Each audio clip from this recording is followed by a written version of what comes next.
네, 안녕하십니까. 정봉주의 전국구 두 번째 시범 방송 시작합니다.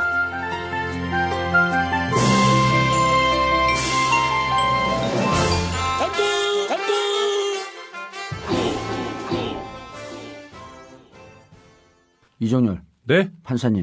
네. 뭐 이렇게 주물럭거려 소개해야지 자기. 안경 닦고.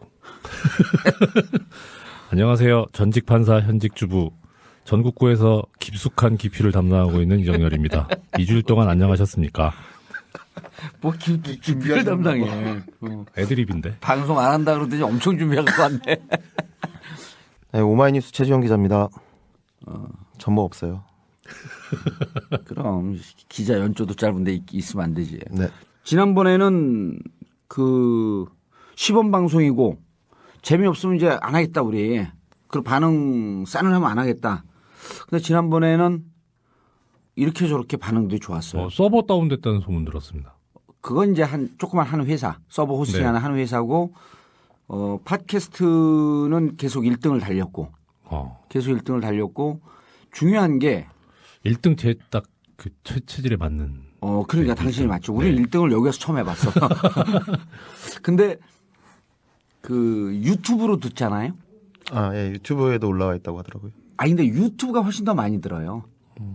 왜냐하면 그 팟캐스트는 아이폰 있는 사람들만 들을 수 있는 거거든. 그러니까 그거를 다른 앱으로 만들어갖고 안드로이드에서도 듣게끔 이제 구글 폰에서도 듣게끔 이렇게 했는데 유튜브는 모든 폰에서 다 듣고 컴퓨터에서도 듣고 핸드폰에서도 듣고 그러니까 유튜브는 측정이 안 돼요. 그리고 유튜브 또 여러 사람이 올리잖아. 그래서 가급적 우리 이 방송을 팟캐스트만 유튜브에서 들으면 훨씬 더 그 편안하게 들을 수 있는. 근데 일단 팟캐스트는 계속 1등을 하더라고. 의원님 말씀하시는데 제가 내용에 집중해야 되는데 네. 영어에 정통하셔서 그런가 이 폰 하실 때 F 발음 참 좋으십니다. 아이폰. 예. 그 아랫입술을. 나는 그게 뭐냐면 나는 폰이다. 동사가 없잖아요. 네. 원래 생략하는 거야 그게. 그렇습니다. 그러면 역시 영어에 전통하셔서. 아이폰은 F가 아니라 P 발음 아닌가요? PH. 어디 무식하게. 진짜 아무리 기자라도 이게 기사 쓴다. 웃으라고 한 거죠. 웃으라고 한 거야? 네. 그렇지. 사람들이 필리핀 그러지 않고 필리핀 그러더라고. 예. 그러니까 피발은 맞아 그게. 지난번 그 방송 때 사실 저는 좀 걱정을 해갖고 그래서 말을 많이 하고 혼자 딜이 달린 거 이게 첫 방송인데. 그런 얘기 좀 있더라고요. 그러니까 낙검수 할 때는 정말 바닥에서 아무것도 없이 시작을 해갖고 이게 까먹든 말든 뭐 신경을 쓰겠냐. 근데 이 낙검수 시즌2라고 하는 얘기들을 하도 많이 했고 그것도 아닌데 사실은. 우리가 전국구 시즌1 아니야? 왜 낙검수 시즌2야? 그거 자백하시지 않으셨습니까? 뭐라고? 시즌2라고? 네. 그럼 좋은 제가 거죠. 잘못 봤나? 그래서 말을 너무 많이 해갖고 두 분이 좀 불안하더라고 처음에. 지금도 불안합니다. 지금도? 네. 그럼 불안하지 뭐 한 번 하고 나아지냐 그게.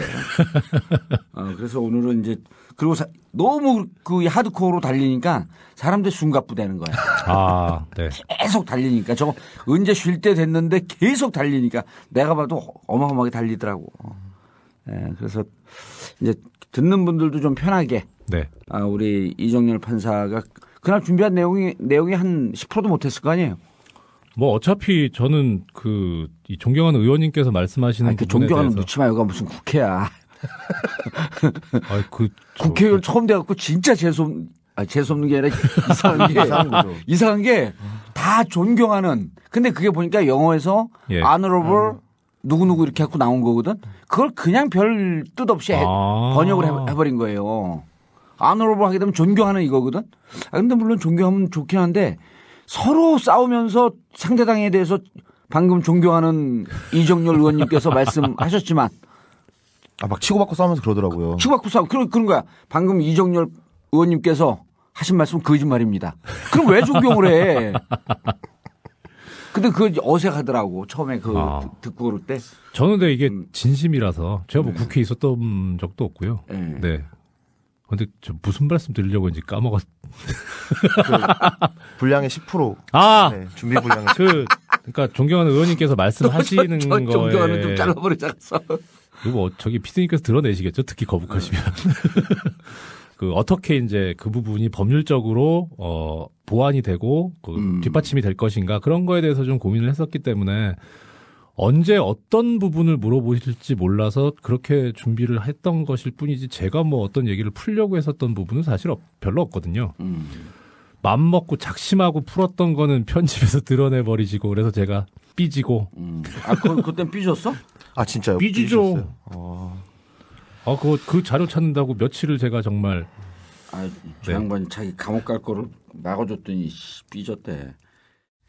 이 사건 준비, 실행, 범행 은폐 등을 위해 사용된 악성 코드는 발견된 것만 무려 81개였습니다. 농협 전산망 마비 사태를 수사하는 검찰이 이번 사태를 북한의 소행이라고 결론지었습니다. 북측 정찰총국이 농협 전산망에 연결된 노트북을 좀비 PC로 만들어 사이버 공격은 우리 사회 전반에 혼란을 조성하는데 비용대 효과 면에서 적은 노력으로 많은 피해를 줄 수 있습니다. 지난 11일 주간한국은 농협이 이명박 전 대통령의 상금 세탁을 도운 정황이 드러났다고 보도했습니다. 이 매체는 이 전 대통령이 추심 전 매입을 통해 자금 세탁을 했고 농협의 관련 전산 기록도 삭제됐다고 보도했습니다. 액수는 이 전 대통령이 지난 2011년 해외 원전 수주 과정에서 아랍에미리트 정부로부터 받은 상금 50만 달러. 비서실은 서면 자료를 통해 만약 납득할 만한 조치가 없을 경우에는 법적 대응을 할 수밖에 없다고 강조했습니다. 비서실은 일부 언론이 명확한 근거와 사실 확인 없이 이 전 대통령과 관련한 괴담 수준의 허황된 내용을 기사화하고 의혹을 확대시킨 것은 매우 유감스럽다고 말했습니다. 그걸 어떻게 자금 세탁이라는 것은 돈을 빼돌려서 개인적으로 쓰기 위해서 하는 것인데 또 이런 것들을 보면 어떤 땐 저도 좀 언론 주식지만 안타까워요. 우리 대한민국의 수준이라는 게 지금 10대 무역대국에 들어가 있는 나라인데 대통령이 외국에서 상금 받은 거를 자금 세탁을 하는 무슨 여기가 무슨 아프리카 무슨 독재 국가입니까? 그러니까 좀 그런 면에서는 좀 이제 좀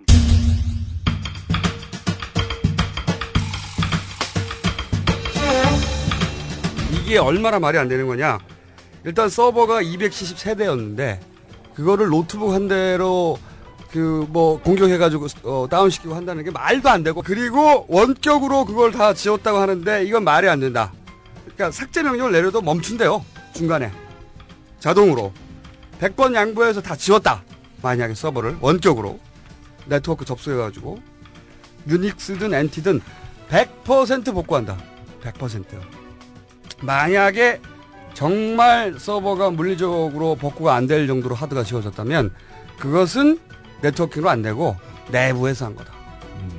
그것만 내부의 소행일 가능성이 없다. 그리고 가장 중요한 게 이거예요. 거래 내역을 다 지웠다는 거잖아요. 그렇죠. 지금 결과가 거래 내역. 이 양반의 얘기는 은행권의 시스템이라는 것은 과거 거래 내역은 절대 지워줄 수가 없답니다. 은행 거래에는 실패와 완료 딱 두 가지밖에 없답니다. 실패와 완료. 중간이 없대요. 그래서 과거는 반드시 풀 백업돼 있고 시간마다 따로 보관하고 그리고 테이프로도 저장하고 그래서 무조건 복구할 수 있는데 이걸 복구할 수 없다는 자체를 이해할 수가 없고 했다고 칩시다. 7개월 동안 존나게 어렵게 그리고 존나게 어렵게 공작을 해가지고 그 공격의 결과가 거래 내역을 지운 거야. 그냥 북한의 비자금을 농협을 통해서 관리하지 않았던 한 이런 어려운 일을 한 다음에 남한 사람들의 몇 명 거래 내역을 지운다는 게 말이 되냐. 간단한 거죠. 조작해야 될 거래 내역이 있었던 거죠. 조작해야 할 거래 내역이 있었다. 네, 지우는 거는 불가능하다. 절대. 그렇지만 테이블 찾거나 뒤져가지고 거래 내역을 조작할 수는 있을 것이다. 그러니까 농협을 이용해서 누군가가 알려지면 안 되는 돈을 거래를 했고 그 거래 결과를 조작할 필요가 있었다고 결론낼 수밖에 없다.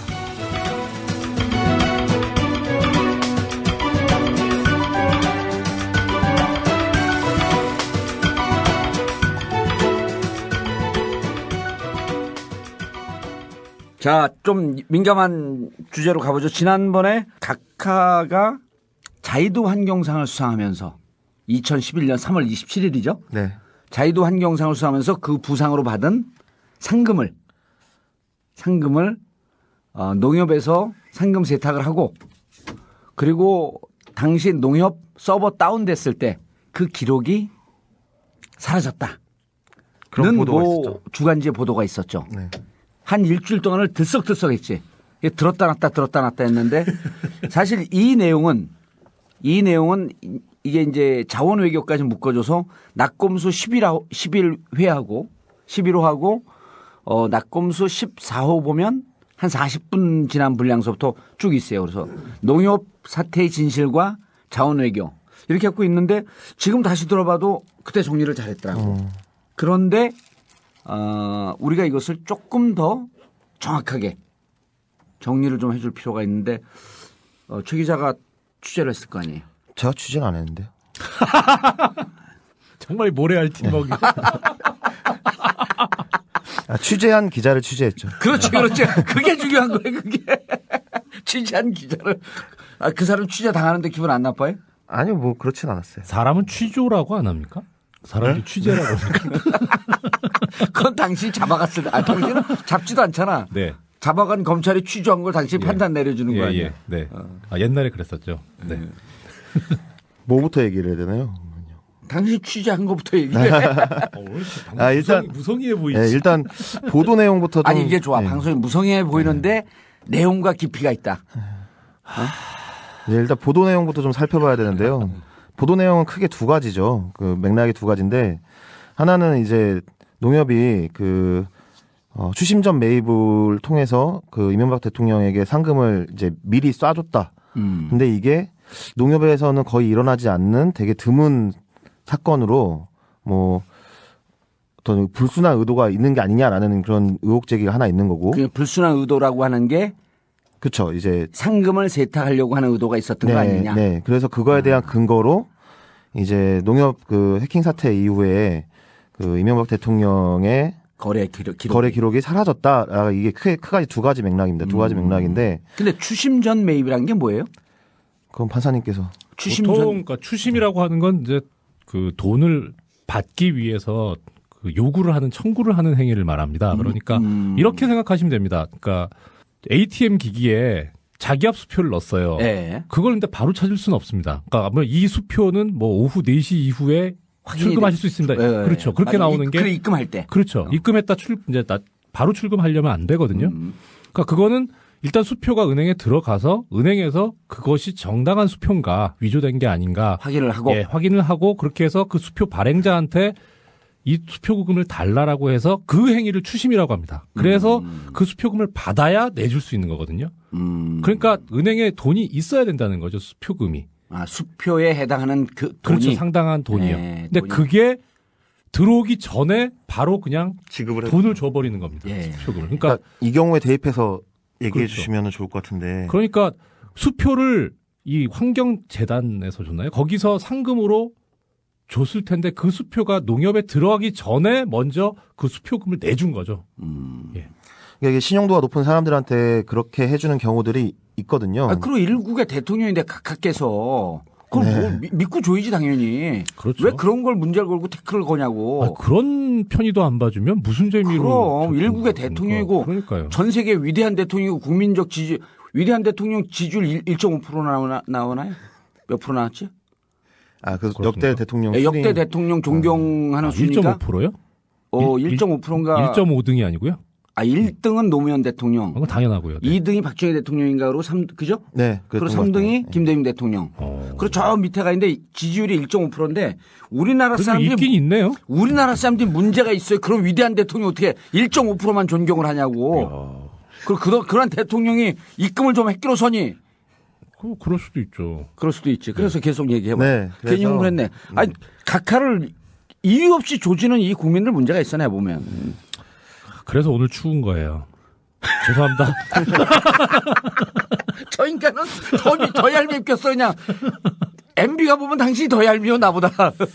네, 원래. 더 핵심적인 거는 이제 뒤에 나오는 이제 그 기록이 삭제돼 있다 이 부분이거든요. 예. 그래서 근데 이제 이 보도는 이렇게 뭐 뉴스 보도 자체를 놓고 보면은 앞에 거는 이제 팩트죠. 이제 추심전 매입을 했다는 사실은 확인이 되는 부분인데. 그렇죠. 예. 근데 이제 그게 이제 기록이 삭제됐다라는 부분, 그리고 그 상금 세탁이 됐다라는 부분은 현재까지는 오보로 봐야 될 것 같습니다. 봐야지. 예. 오보로 봐야 될 것 같고요. 좀 알아본 바에 따르면 그 매체가 보도하기 전에 이제 제보가 있었다고 하고요. 그 제보자가 이제 농협의 그 여신 기록을 이제 살펴보고 이제 이명박 대통령의 기록이 없는 걸 알고 이제 제보를 했다고 하는데 농협 쪽에 따르면 그 이명박 대통령의 그 이제 환경상 거래 기록은 여신 기록이 아니라 외환 기록에 남아 있었다. 네, 남아 있다라고 해명을 했고 이제 원래 그래서 추가로 취재해서 뭐 보도하겠다 이렇게 그 매체에서 말을 했는데 더 이상 보도가 안 나오고 있는 걸 보면은 그 부분에 있어서는 좀 문제가 있었던 게 아닌가. 좀 그런 생각이 드네요. 근데 이제 이 사건이 그 자꾸만 국민들 사이에서 이렇게 회자가 되는 이유가 처음 이게 이제 그냥 자유도 환경상을 느닷없이 이명박 대통령한테 준 게 아니고. 그렇죠. 그 전에 그 아랍에미레이트하고 여러 거래가 이루어지잖아요. 네. 근데 이제 2009년도 12월 27일이 무슨 날인 줄 아세요? 특별한 일이 없으면 저는 아마 송년회를 하고 있었을 것 같은데. 12월 27일이 네. 원자력의 날이에요. 그날 한전 콘소시엄이 아랍에미레이트로부터 원전 수출 원전은 수주받아서 400억 불 수주를 한 날이어서 그날은 원자력의 날로 정한 거야. 그때부터 이 사건이 시작이 돼요. 그런데 그럼 400억 불이면 그 중에 20억 불 하면 24조쯤 되는 거예요. 그렇죠. 그 200억 불은 원전을 져놓고 60년 동안 운영권을 우리가 받는 거기 때문에 그거는 얼마나 수익이 남을지 모르니까 관심이 없어요. 그런데 200억 달러 그러니까 실제 한 186억 달러쯤 되는데 그건 원전을 짓는 비용으로 우리가 받기로 했다. 그러니까 47조에 달한 어마어마한 수주를 했기 때문에 이날을 원자력의 날로 정하고 이명박 대통령께서 아랍에미리트에서 직접 기자회견을 합니다. 현대건설에 있을 때 나는 수주를 못해서 막 눈물을 흘리고 막 불러 이렇게 이러면서 막 드립을 날리면서 기자회견을 해. 그 공기업이 가서 한 것을. 그런데 나중에 1년 뒤에 이제 이게 문제예요. 1년 뒤에 이 186억 불 중에 100억 불을 한국수출입은행이 융자해 주기로 했다. 네. 그러니까 이게 실제로 원전 수출을 해갖고 자원외교를 이게 이제 원전 수출을 해갖고 돈을 버는지도 모르고 뻥튀기만 했다라고 하는 문제가 제기가 되는 거예요. 저희 주머니 털어서 원전을 짓게 된 거죠. 그렇죠. 네. 그러면서 이제 그때 당시 무슨 문제까지 나왔냐면 아랍에미레이트는 무디스나 S&P 국제 그 평가 기관에서 보면 우리나라보다 위예요. 한 단계 내지 두 단계 위 최소한 보수적으로 보는 나라들한테도 똑같아. 그리고 10억 달러, 100억 달러면 12조거든요. 우리가 수출입은행에서 그거 도와줄 돈이 없어. 그러니까 국제금융시장에서 빌려갖고 아랍에미레이트를 빌려줘야 되는데 이게 비싼 이자로 가져와서 우리보다 신용등급이 높기 때문에 싼 이자로 빌려줘야 되는 그런 상황인 거죠. 그러면 의원님이 지금 400억 불에 수주해서 200억 불은 그중에 200억 불에 해당하는 거는 실제 원전이 돌아가는 걸로 받고 돌아갈 때 우리가 운영 관리하는 그렇죠? 비용으로 받고 그럼 나머지 200억 중에서 일단 아까 186억이라고 말씀하셨는데 그중 간단히 표현은 100억 불은 한국수출입은행에서 융자를 해주기로 하고 나머지 100억 불을 받은 겁니까? 나머지 100억 불도 아랍에미레이트가 이렇게 저렇게 갖고 묶어갖고 내기로 했는데 지금 최근래 확인해 본 결과 이 돈도 지금 2, 3년 동안 안 내고 있는 거예요. 뭐예요 이거? 그러니까 몸 대고 돈 대고 다 한 거죠. 다 한 거죠. 그 우리 돈 그리고 우리 세금 갖다가 그래서 이제 여기서 문제가 생기는 거예요. 그러면 이명박 대통령께서 받은 자유도 환경상과 상금이라고 하는 것이 자연인 개인이 받았냐 그래서 아까 이 돈이 세탁을 했냐 이런 거보다 초점은 나는 이런 거라고 보는 거야.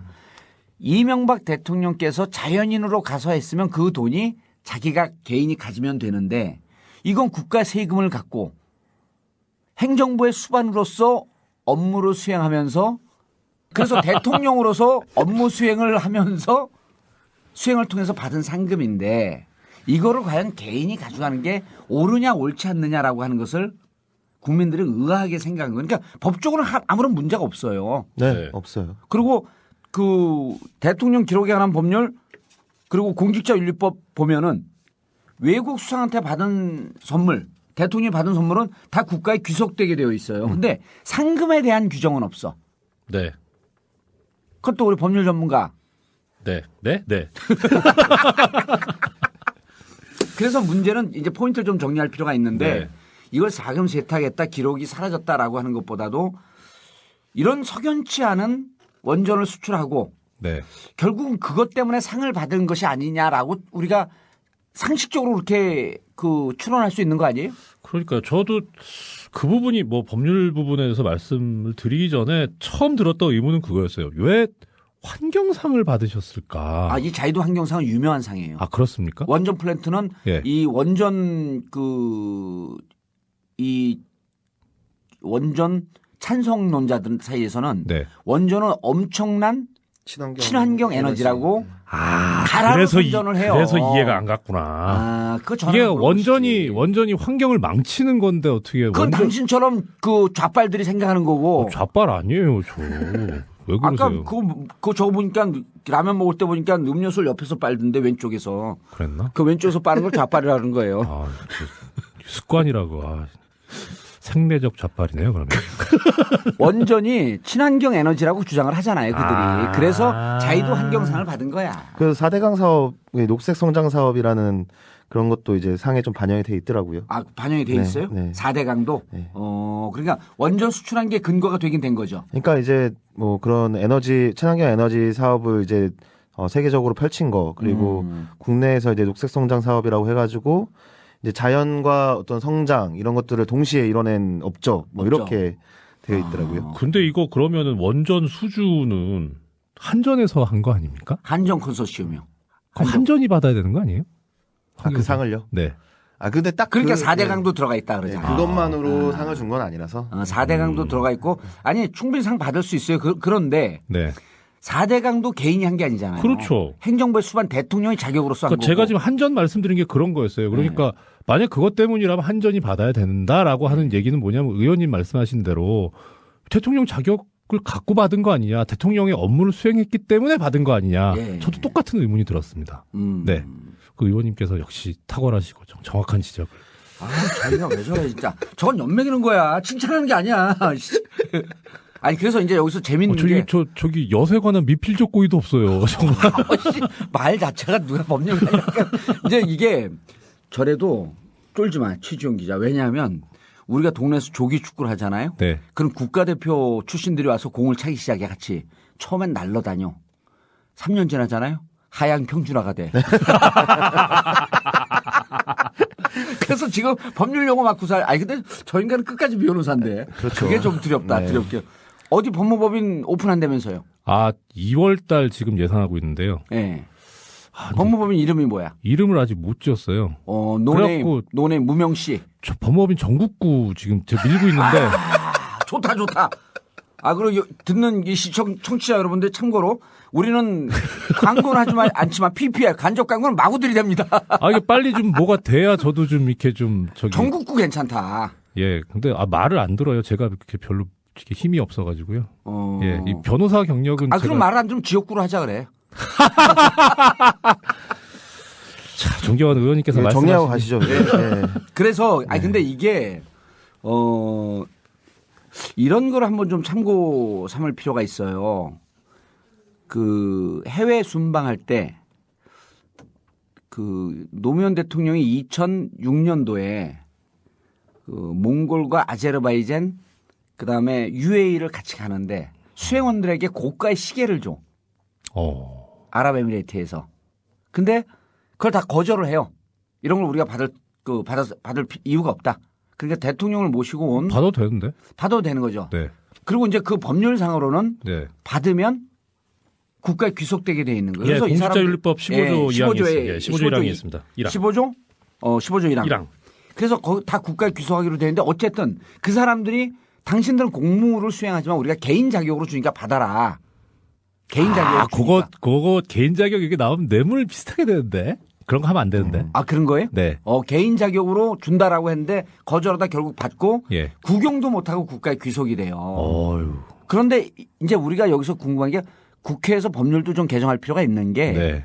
선물이 이게 그 국가에다 귀속이 되는데 대통령의 직을 걸고 수행했던 이 업무를 통해서 받은 상금인데 그래서 저는 각하가 이렇게 돈에 욕심이 없는 분 아니에요, 별로. 그렇죠. 재테크는 꼼꼼하게 하지만 전 재산을 내놓고. 그럼 재단도 설립하셨는데요. 전 재산을 자기가 잘 알고 있는 이사들이 욱시글거리는 네. 청계재단에다가 거기다 내는 거죠, 전 재산을. 그렇죠. 네. 사위 환원이라고 안 하셨습니까? 사위 환원이라고 네. 누가 그랬죠? 사위 환원이라고. 네. 그 참 이상한 근데 이제 말씀하시는 게 이제 그 깔끔하게 받은 상금을 국가에 귀속시켰으면은 아주 뭐 이런 논란이 일을 그렇죠. 여지도 없는 그렇죠. 상황이잖아요. 그리고 또 한 가지 아까 뭐 이것도 약간 다시 앞으로 가는 얘기인데 굳이 그 상금을 왜 추심 전 매입으로 받았을까? 그러게요. 미리 왜 굳이? 그러니까 대통령이 국정 수행하느라고 바쁜데. 저 생각은 그래요. 추심 전 매입을 해서 받으면 그 추심하는 기간 동안에 이자를 더 받을 수 있거든요. 이것도 재테크인가요? 그렇죠. 그러니까 재테크라기보다 그것도 어차피 지금 이거 기부를 하기로 약속을 하셨었으니까 기왕 기부를 할 거 더 많이 기부를 하기 위해서 15일간의 이자도 늘려서 정말 이 기부 정신이 투철할 수 있다니까. 정말 각한 대단한 분이다. 예. 그리고 또 이런 것도 있을 거예요. 표정이 왜 그러세요? 이런 것도 있을 거야. 각하가 농협이 이 일을 처음 해봤대요.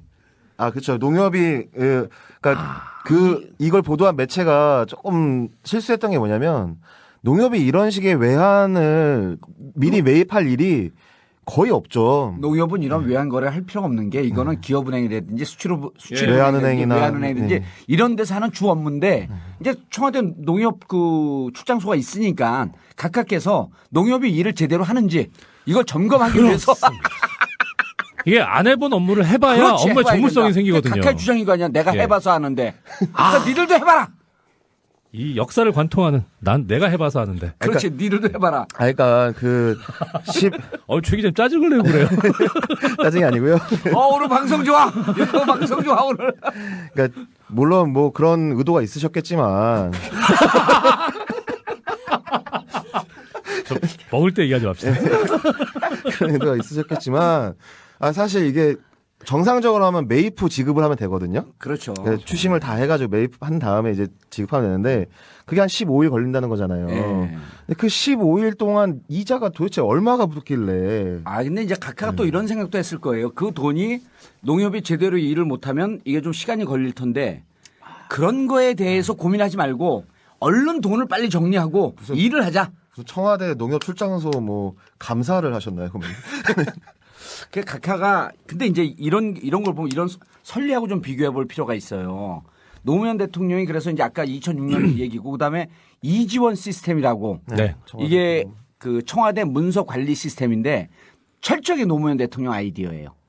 그 노무현 대통령이 거의 프로그램에 올인을 해갖고 해. 그리고 이거는 그래서 노무현 대통령이 특허권을 내야지 맞는데 특허를 냈거든요.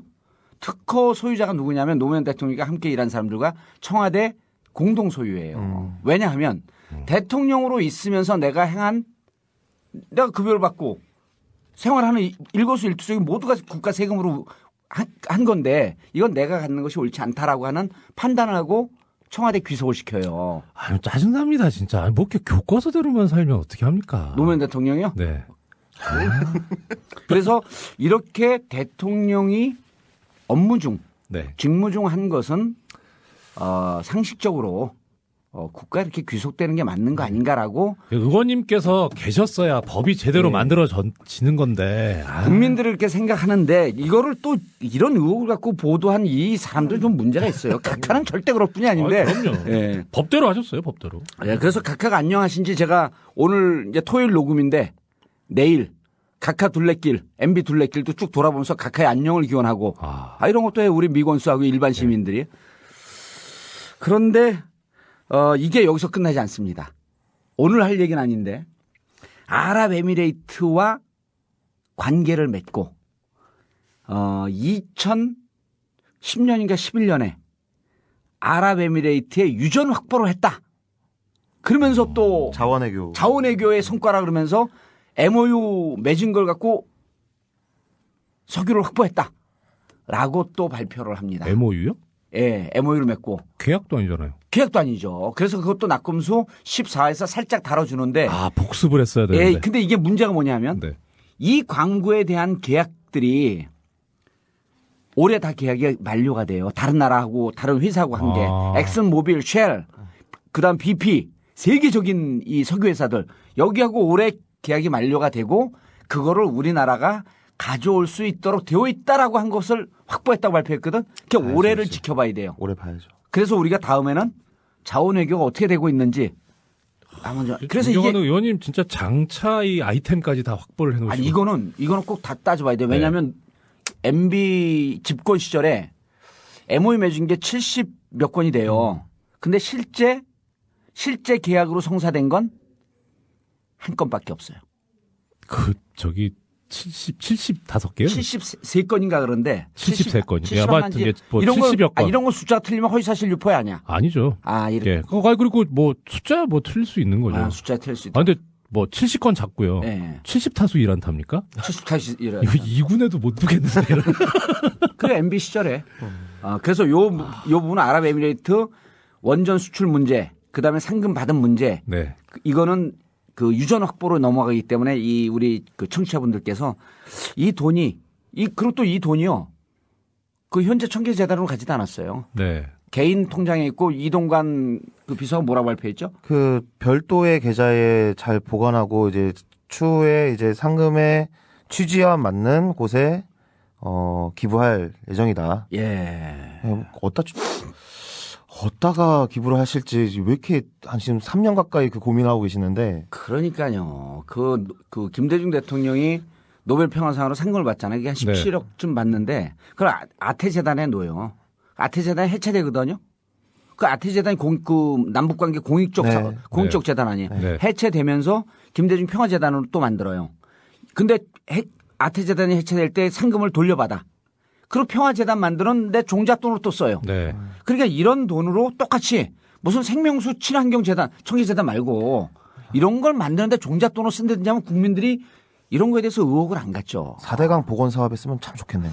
4대강 보건사업 쓰면 22조 넣은 것 중에 5억 넣고 나머지 어떻게 하려고. 4대강 만들어서 환경상을 받았는데 복원하면 그거는 복원해서 한번 수상 박탈 사유 아닙니까? 자, 그래서 이 부분은 자원외교하고도 연결이 되니까 좀 더 관심을 가져주시기를 바라는 마음에서 네. 각하를 음해하거나 혹은 각하가 이 돈을 빼돌렸다. 세금 세탁을 했다. 라는 이런 것은 발언은 좀 삼가고 자제해 주시길 바라겠습니다. 네, 부탁드립니다. 예, 당신이 덤이요. 저 법대로 하셨다고 말씀드렸잖아요. 네.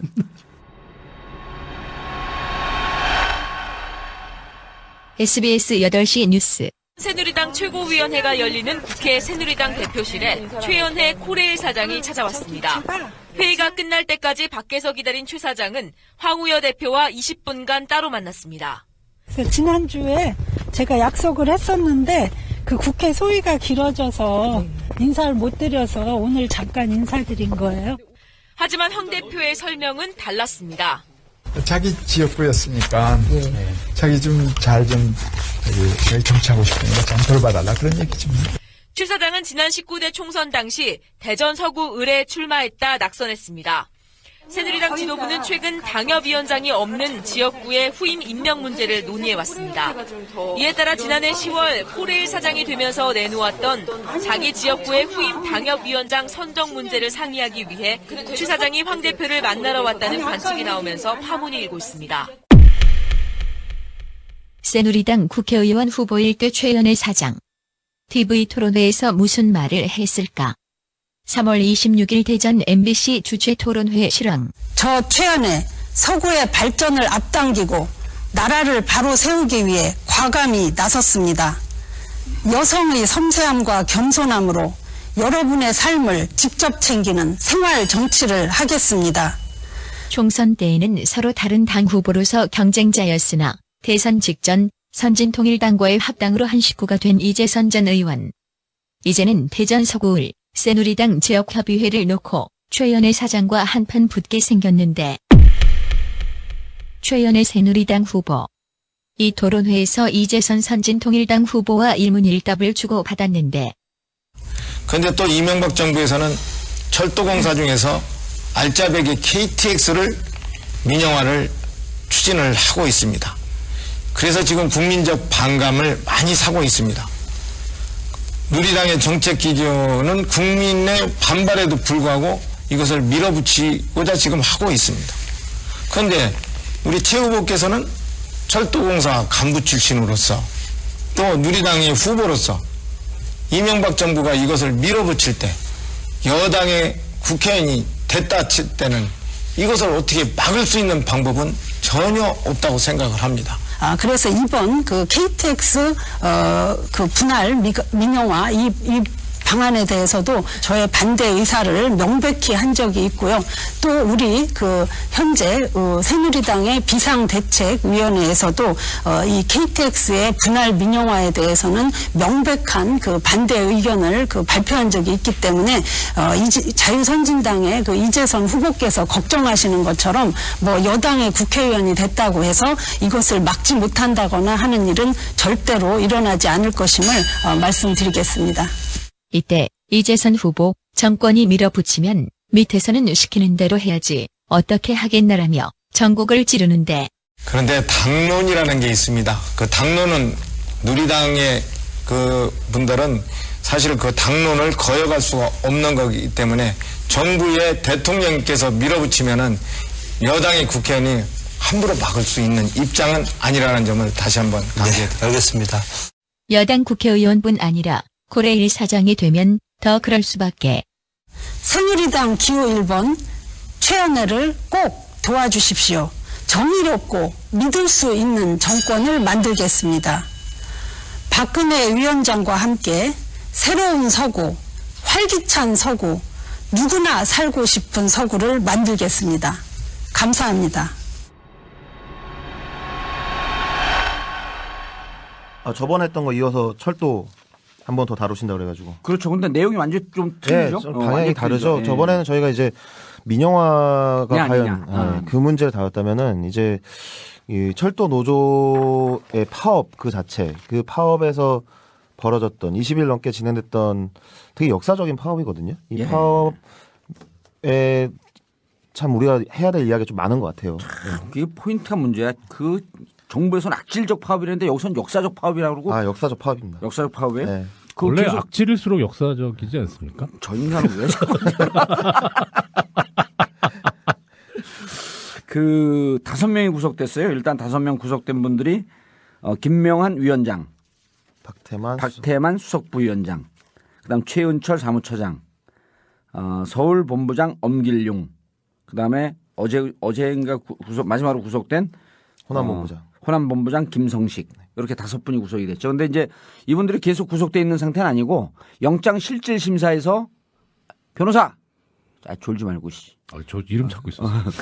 영장 실질 심사에서 그 영장이 뭐라 그래? 청구가 된 거예요? 청구했고 발부가 됐죠. 영장 발부가 됐고 예. 구속 영장이. 예. 그러니까 구속 재판을 받아야 된다. 그리고 구속 적부심이 남아 있죠, 이제. 네, 신청하면 받을 수 있습니다. 구속 적부심. 그 구속 적부심이라고 하는 게 뭐야? 말들이 어려워요, 이렇게. 그래야 저희도 먹고 살죠. 진짜 그런 것 같아. 저 인간도 그냥. 한자 그대로 구속, 적부, 적당하냐 아니냐, 심사를 하는 겁니다. 구속이 적당하냐 아니냐 심사하는 게 구속 적부심입니다. 네, 글자 그대로입니다. 네, 이렇게 구속 어렵게 결정 심사 이렇게 하면 되잖아. 그러니까 결정은 이제 돼서 구속영장이 나간 상태에서 그 구속영장을 내준 게 영장을 끊어준 게 제대로 한 거냐 아닌 거냐를 다시 이제 심사하는 게 구속 적부심사입니다. 구속 사유가 뭐예요? 구속 사유가 구속 재판을 받아야 된다라고 하는 사유가 도망갈 우려가 있다? 그 도주의 우려가 그러니까 뭐 판사님이 더 잘 아시는 내용인데 도주의 우려가 있거나 증거인멸의 우려가 있으면 이제 구속이 되는 건데. 근데 이제 적용 법률은 뭡니까? 적용 법률이. 업무방해죄. 업무방해죄. 나 정말 업무방해죄 정말 죄송합니다.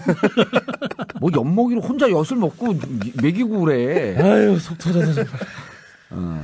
네, 이제 뭐 어떻게 아니 이거는 실제로 국민들이 많이 보도가 됐음에도 불구하고 잘 몰라요. 네. 그래서 요 업무방해죄와 그다음 또 전격성이라고 하는 표현이 나오잖아. 전격성. 파업의 전격성. 파업의 네. 전격성이 있냐 없냐. 네. 요 부분에 대해서는 정말 꼼꼼하게 좀 따져줘야 돼. 참 갑갑합니다 보면 일단 뭐 이게 법률적인 문제라서 간략하게 제가 그 부분에 관련된 법적인 부분을 좀 말씀을 드릴게요. 그러니까 이 파업이라고 하는 거는 기본적으로 뭐 다들 아시겠지만 헌법에 있습니다. 헌법상의 권리죠. 네. 근로자는 단결권, 단체 교섭권, 단체 행동권을 가진다. 이렇게 돼 있습니다. 권리입니다. 헌법 몇 조예요? 33조이라고 있습니다. 저 허점을 탁 찍었는데 그거 알고 있네. 예상 문제라서 적어왔습니다. 예상 문제를 잘 맞춰야 1등을 할 수 있다. 헌법 33조의 노동자의 권익을 보호하는 네. 단결권, 노동상권, 단체 교섭권, 단체 행동권. 단체 행동권이 보장되어 있다. 저 말도 약간 어려운 것 같아서 저도 이거 풀어놨는데 단결권은 노조를 만들 권리. 그렇죠. 단결하는 단체 교섭권은 회사와 협상할 권리. 그렇죠. 교섭. 단체 행동권이 쉽게 말하면 파업할 그렇죠. 권리. 행동. 파업과 쟁의. 쟁의 행위라고 합니다. 쟁의 행위. 그거를 이제 그 노동조합 관계 하위 법률인 노동조합 및 노동관계조정법에서 단체 행동이라고 안 하고 쟁의 행위라고 표현을 하고 있거든요. 쟁의 행위라고. 그렇죠. 근데 몇 조? 2조 제6호에 있습니다. 에이씨. 노동조합법 37조 1항이야. 그거는 쟁의 행위의 기본 원칙이고요. 기본 원칙이야? 또 쟁의 행위의 정의 조항이 있습니다. 쟁의 행위란 무엇이냐? 쟁의 행위라 하면 파업, 태업, 직장 폐쇄, 기타 해서 업무의 정상적인 운영을 저해하는 행위를 말한다. 이렇게 정의를 하고 있습니다. 정상적인 운영을 저해하는 운영을 저해하는 행위를 말한다. 예. 그러니까 파업이라고 하는 것 자체가 업무의 정상적인 운영을 저해하는 걸 전제하고 있거든요. 그러니까 파업을 하면 무조건 업무 방해인 겁니다, 사실은. 근데 그걸 권리로 보장해주고 있는 거예요. 그렇죠. 조문에 이렇게 돼 있으니까 법조문에 이렇게 돼 있으니까 업무 방해로 하면 안 되는 거죠. 그러니까 뭐 그거랑 같은 겁니다. 뭐 비빔밥을 먹었다. 식물에 대한 살해 행위다 이게. 이렇게 하는 겁니다.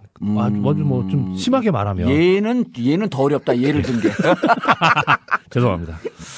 그러니까 쉽게 말해서 일하지 않은 죄라고 할 수 있잖아요. 그러니까 그렇죠. 노무를 제공하지 않은 죄.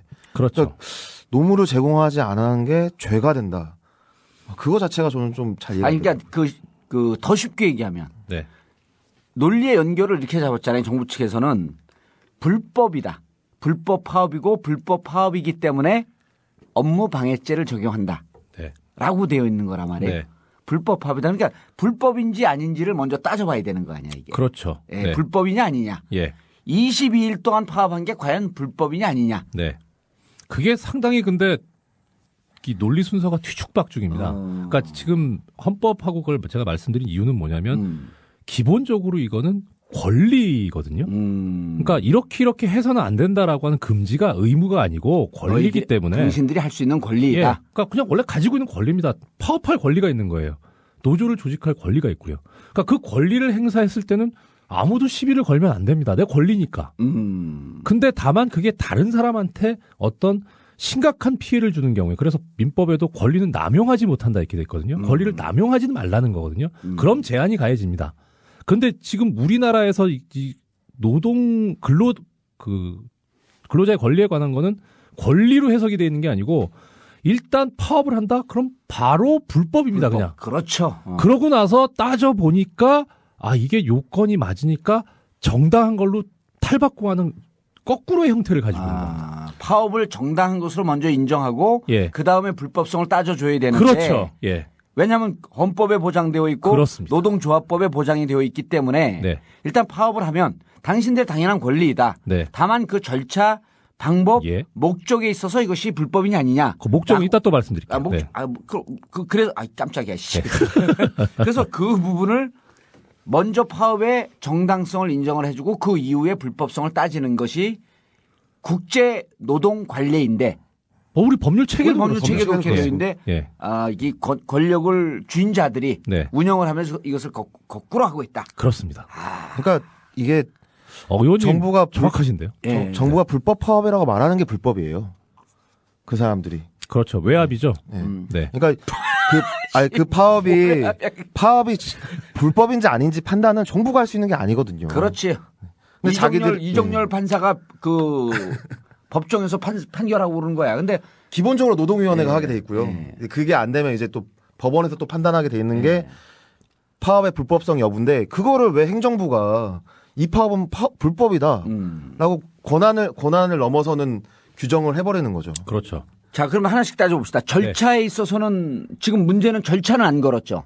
절차가 불법성이다 이런 건 안 걸었죠. 다른 건 다 요건에 맞고요. 지금 목적만 가지고 시비를 걸고 있는 그러니까 거죠. 정당성 그 노동쟁의가 정당하냐라고 하는 것을 들여다봤더니 절차가 정당하냐? 아까 이제 37조 노동관계법 37조에 네, 37조 제1항이 있습니다. 제1항이죠. 그러니까 절차가 정당하냐? 네. 방법이 정당하냐? 네. 그다음 목적이 정당하냐? 근데 보니까 절차도 거쳤고요. 총회 거쳤고 그다음에 조정도 거쳤고 다만 목적이 KTX 수소 자회사 분리는 공기업을 정상화시키기 위한 국가 정책인데 이 수소발 KTX 자회사를 분리를 반대했기 때문에 이건 국가 정책에 반하는 목적을 갖고 있기 때문에 불법이다. 라고 얘기한 거예요. 저도 정확한 워딩은 잘 모르겠습니다. 그거예요. 근데 일단은 그 방금 말씀하신 수소발 KTX 자회사 설립과 관련된 걸 명분으로 삼아 파업을 하는 것은 그것이 목적에 있어서 정당하지 않다라고 하는 그런 취지로 저는 이해를 했거든요. 그러니까 뭐 같은 맥락입니다. 같은 맥락이죠. 당신이 좀 어렵게 얘기했을 뿐이지. 저는 안 돼요, 이게. 그 아까 의원님 말씀하셨듯이 이제 목적, 뭐 방법, 절차 말씀하셨는데 그런 방법이나 절차는 참 다 거쳐져 있습니다. 제대로 지켜졌고요. 근데 여기서 법적인 문제를 하나 더 말씀을 드리자면 아까 말씀하신 대로 그 법률, 노동조합 및 노동관계조정법인데 뭐 저희 법률과는 줄여 노노법이라고 하느냐 법률이라고만 할게요. 그래 뭐 나올 법률이 그거 하나밖에 없으니까. 그 법률 37조 1항에 보면 쟁의 행위는 목적, 방법 및 절차에 있어서 법령 기타 사회질서에 위반돼서는 안 된다 이렇게 돼 있습니다. 그다음에 방법이나 절차에 관해서 천천히 얘기해도 돼. 시간 많아. 네. 그거 빨리 해갖고 사람들 자꾸만 두 번 듣게 하지 말고. 저기 담배 한 대 피고 하면 돼요. 시간 많아. 아이씨. 참고로 중간에 광고를 잠깐 내보내면 사람들 우리 이 전국구에 대해서 많이 오해를 해요. 전능하신 국민의 이익을 오해하는데 3가지 원칙을 제가 정했어요. 첫째, 욕설하지 않는다. 좋습니다. 둘째, 성적 농담도 하지 않는다. 그럼 원래 안 하시지 않았어요? 근데 그 한번 논란이 된 적이 있었기 때문에. 셋째, 우리는 마초이즘을 배교한다. 이 마초이즘이 사회 권위주의를 만드는데 가장 핵심적 사상적 기반이 되거든요. 마초이즘 뭔지 알아요? 뭐예요? 담배 피고 오겠습니다. 이게 일종의 마초이즘이야. 그래요? 숨 좀 쉬고 오던 그건 아닌데 어쨌든 남성 지배 사회를 우린 그래서 이런 걸 정말 철저히 지켜줘야지. 좋은 저는 우리 이 진보 진영뿐만 아니라 중도 합리적 보수 진영이 이 방송을 들어야 된다고 생각을 해요. 외연을 좀 넓혀야 될 거 아니야. 아님 말고. 예, 그러게 말입니다. 뭐. 얼른 얘기하세요. 네. 담배 피고 왔다고 치고. 미치겠다. 그 옛날에 뭐 재판 중에 판사님이 이거 나중에 바카스 주면 아니 먹은 걸로 할 테니까 가져가세요 이거랑 같은 거네. 담배 핀 걸로 할 테니까. 얘가 늘 더 어려워. 얘가 그치. 제가 기피를 담당하고 있어가지고. 얘가 더 어렵지. 얘를 듣는 순간에 더 헷갈려. 어디까지 얘기했더라? 네. 이 법률 37조 1항. 예, 37조 1항 관련해서 목적, 방법, 절차 이렇게 3개를 두고 있거든요. 이제 방법에 관해서는 일단 주체가 누가 해야 하는 그 파업이 정당한 것이냐 해서 주체를 노동조합으로 정해놓고 있습니다. 37조 2항에 있고요.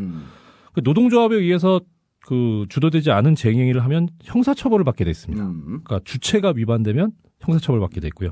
방법에 있어서 폭력 행위를 하면 안 되고요. 시설을 점거하거나 내지는 안전보호 시설에 대해서 그 유지 운영을 막거나 하여튼 그런 그 안전에 관련된 부분은 꼭 지키게 돼 있고 그걸 위반하면 안 됩니다. 이것도 위반하면 처벌을 받습니다. 그다음에 절차에 있어서는 그 노동조합의 어떤 조합원 총회에서 그 의결을 받아야 되는 그런 조항이 있습니다. 그걸 안 하게 되면은 그것도 처벌을 받게 돼 있고요. 노동조합은 특히 쟁행위를 하면서 파업을 하면서 쟁행위와 관련 없는 사람 또는 나는 그냥 일하겠다 파업 안 하고 근데 그런 사람이 그 사업장에 회사에 출근을 하거나 내지는 그 사람이 일하고 있는 걸 가서 야 하지 마 이렇게 방해를 해서는 안 됩니다. 이것도 어기면 처벌을 받습니다. 처벌을 받고 딱 목적만 남는데 예. 그럼 어떤 경우에 파업을 하면 정당한 것이냐? 이 법에 없어요. 없어요. 그냥 조문만 아까 말씀드린 대로 목적에 있어서 사회 법령이 위배되면 안 된다 이렇게 하면 돼 있고 그럼 목적이 뭐냐? 법에 없으면 그럼 이제 이거는 제한이 안 되는 거죠. 그렇죠. 예. 근데 여기서 대법원에서 희한한 판례들을 계속 냅니다. 처음 나오는 게 이제 91년도에 판례가 나오는데요. 그거 좀 줄여갖고 얘기해. 네. 정신이 없어지기 시작했어. 아, 네. 목적이 있어서, 그러니까 이거, 그 파업을 하려면 근로 조건과 관련된 것만 삼아야 파업이 정당하다는 겁니다. 다른 얘기 하지 마라. 예.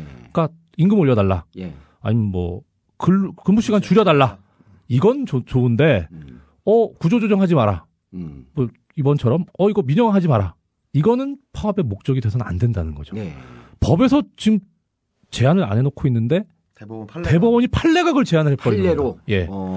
근데 우리 참 중고등학교에서 열심히 배우는 자, 헌법 그러면 법률에 기초해서 판결을 내려야 할 대법원이 네. 이 법률 조항에도 없는 것을 임의로 자기들이 판례 내용을 만들어 나갔다 이런 얘기 아니에요? 예, 저는 그렇게 생각합니다. 네. 당신이 그렇게 생각하면 네. 우리도 그렇게 생각해지. 우리는 법을 잘 모르는 사람. 그리고 우리는 법을 잘 모르고 법을 만들었던 사람. 노동법 학자들도 그렇게 얘기를 하고 있고요. 그렇죠. 네. 그러니까 법을 좀 여기서 목적이라는 게 괜히 들어가가지고 아니 목적을 넣었으면 그러면 어떤 목적으로 해야 된다라고 법에 명시를 해버리든가. 근데 얼렁뚱땅 목적이 들어가니까 그럼 이 목적은 뭐냐라는 걸 해석하는 과정에서 대법원이 그런 식으로 제한을 해버린 거예요. 제한을 해버렸고. 오히려 제한을 할 게 아니라 넓혀줘도 시원찮을 판인데. 예. 그래서 이제 그 문제 때문에 이 목적이 경영에 관련된 문제라든지. 네. 구조조정. 네. 그게 이제 그 경영에 관련된 그렇죠. 문제 아니에요? 그다음 국가 정책. 네. 이거에 관련된 거는 그 판례 때문에 바로 정부에서 파업을 하자마자 하는 순간에 불법 파업이라고 딱 규정을 해버리는 거 아니에요. 네. 그런데 네. KTX 자회사 분사는요. 네. 보세요. 자회사 분사를 반대하는데 왜 반대하냐 하면 분사가 되면 코레일 수익이 줄어들잖아요. 그렇죠. 수익이 줄어들면 어떤 일이 발생되냐면 임금이 동결이 됩니다. 그다음에 구조조정에 들어가갖고 노동자들이 근거 없이 쫓겨날 수 있는 여건이 되죠. 그러면 이거는 헌법에서 보장되어 있는 노동자들의 권리에 직접적인 침해가 올 그런 정책을 코레일과 정부에서 하는 거거든요. 맞습니다. 그렇기 때문에 이 파업은 사실은 노동자들의 조건에 관한 파업이다. 그렇죠. 라고 얘기를 해야 되는데 네. 이 목적이 국가 정책에 반하기 때문에 불법이다라고 하는 거는요. 국가보안법에 보면 제일 나쁜 조항이 뭐냐면 고무찬양죄 아니에요. 예, 찬양고무. 아무 때 갖다 찬양고무인가요? 고무찬양이 아니라? 찬양고무. 찬양고무예요? 네. 아무 데 갖다 붙여도 고무찬양이 다 되는 거예요. 그래서 노동자 파업하는 분들은 이러더라고. 국가보안법보다 더 악법이다. 아주 예. 저 판례가 정말 죄악의 진짜 판례죠. 대법원이 아주 그냥 작심하고 기억과 표를 드는 겁니다. 근데 말씀하신 대로 이게 뭐 철도뿐만 아니라 제가 정말 기회가 된다면 그 총리나 뭐 대통령이 한번 여쭙고 싶어요. 불법이 아닌 파업이 있느냐 과연 한국 사회에 다 불법에 네. 파업하면 불법이 아닌 파업이 과연 있느냐 이것부터 묻고 최 싶어요. 기자님 물어보셔도 대답 안 할 거예요. 근데 이제 결국은 이게 완전 시나리오처럼 돼버렸거든요. 네. 그렇죠. 노조가 파업을 한다라고 하면은 일단 불법으로 규정을 하고 그다음에 업무방해죄로 고소를 하고 업무방해죄로 고소가 되면은 경찰이 수사를 하면서 노조의 파업을 방해하고 수배를 내리거나 뭐 이런 식으로 해가지고 파업이 끝나면은 징계하고 그다음에 손배소 때리고 이게 완전히 뭐 하나의 시나리오로 되어 완전 있죠. 시나리오처럼 돼 있어요. 이게 지금 그래서 이제 여기 그 파업 전에 12월 2일서부터 12월 5일까지 코레일 경영 대책 회의를 합니다. 이 문건을 보면요. 거기서 이제 대응 시나리오를 쭉 하면서 파업 대비라고 하는 문건이 일부 나오고 다 불법 파업에 대비하여 파업을 하기 전에 이미 불법으로 규정을 하고 있는 거야. 네. 그래서 근데 이제 불법이기 때문에 불법 파업이니까 불법이 아니면 업무 방해죄를 적용을 못 합니다. 그렇죠. 불법 파업이기 때문에 너희들은 업무를 방해했다. 네. 그래서 업무 방해죄를 이번에 적용을 한 거죠. 네. 적용을 한 게 아니라 이제 자기들이 원래 업무 방해라고 고소를 한 거죠. 업무 방해죄로 그렇지 고소를 한 거지. 네. 예, 업무 방해죄로 고소를 하고 근데 업무 방해죄가 2006년도 그 파업 이후로 업무 방해죄의 하나의 판례가 생기잖아요. 그건 좋은 판례인 것 같은데 전격성이라고 하는 표현이 그때 나온다고? 거기에 보면 그렇게 나옵니다. 2006년도 철도 노조 파업에 관해서 2007년도에 대법원에 접수가 돼서 그 판결이 2011년에 나옵니다. 2011년에. 네. 예. 그 문장에 보면은 파업이 언제나 업무방해죄에 해당하는 것으로 볼 건 아니고 뭐 전후 사정이나 이런 거 봐가지고 예측할 수 없는 시기에 전격적으로 이루어져서 사업 운영에 심대한 혼란 내지 막대한 손해를 초래하는 등으로 사업 계속에 관한 자유의사가 제압되거나 뭐 하여튼 뭐 이런 식으로. 말이 어려워. 그러니까 이런 거죠. 장사 더 못하게. 예. 파업이 우리가 파업을 할 테니까 준비를 좀 해라. 네. 예를 들었고 이번에 시멘트 같은 경우도 3일 동안 미리 비추겠다 그러잖아요. 예. 이렇게 충분히 준비해서 국민들에게 피해를 보지 않도록 우리도 그 최소한의 필수 유지 업무 인원을 놔두고 이렇게 파업을 할 테니 대비를 해라라는 얘기를 하지 않고 느닷없이 뒤통수를 쳐버리는 거야. 예. 전격성이라고 하는 말이 그렇죠. 전광석화처럼 예. 뒤통수를 빡 치는 경우.